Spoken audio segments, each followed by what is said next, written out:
Alright folks, so here's another video on teleporting. Some teleporting techniques for next week. So this is my hive right now. We're still getting people back, and you'll see what I mean in a moment. There's some empty spots here, but that's because those are reserved spots. If you notice the purple one, that's our leader now. And so around it, the first two layers around that person is basically the high level people. And the reason why is because when Marshall takes place, you got someone teleporting out, so they're about to go fight somebody right now. So this is basically VS when we're not within our server. So I'm going to explain how this works with teleporting. What's going to happen is you'll be right over here. You'll see VS. You go all the way to the end. It says Alliance Assaults, and it's very simple. You hit attack. Now this teleport doesn't cost you anything. It's free. You can teleport as many times as you want. The only thing is that there's a cooldown period at a certain point, like when you come back. So basically what I would do is I'd hit attack, and now it takes me to their hive. All right. Now here's one thing to notice. Just because I've teleported, it doesn't mean I have to go to the hive. So usually their hive is, you start dealing with this caliber of player, everyone shields up pretty much when they're done. Now this guy over here is smoking, this 29, only because they probably accidentally dropped their shield. I'm not going to undo my shield right now to show that, but you just go in attack. You guys get it.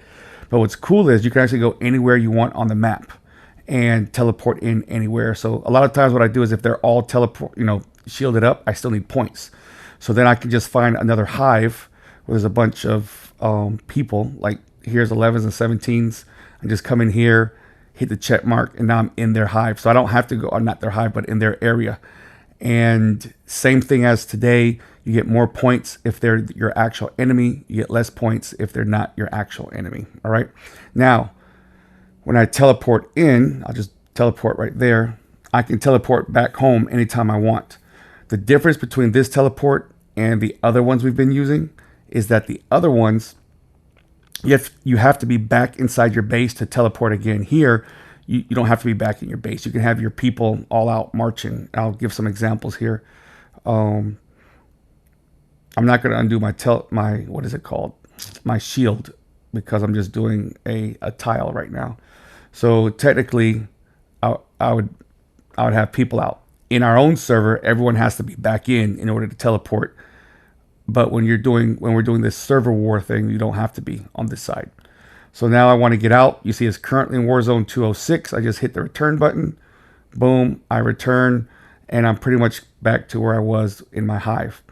And now I go back here just for laughs and giggles. Now let's say I want to teleport again. I go to VS, but you'll see I have to wait 4 minutes for the cooldown. So what I like to do is, because a lot of times you'll teleport in, blast some people, and they'll have some people waiting around watching you, and then they'll teleport right behind you and start blasting you, knowing that you can't go anywhere. So if that happens, then I immediately go over here to my inventory, and I'll find a teleport, a random teleport right here, boom, and just pop out. Then when I pop out and my time is back to normal, like if I'm going to shield, then if I was going to shield, I would just pop right back. I would shield up, and if I'm in a random area, shield up, pop back to the other server, and then get a teleport right back to my hive, and then I have the shield on, so we're good to go. So that's a little bit, just a small thing about teleporting.